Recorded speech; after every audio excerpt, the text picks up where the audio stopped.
தடுமாறவில்லை.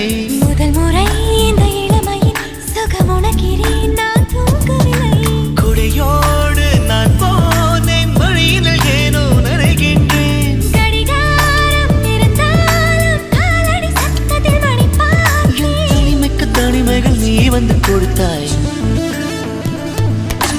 விழியில் வந்து விழுந்தேன், அந்த நொடியில் என் எதிர்காலம் நீதான் என்று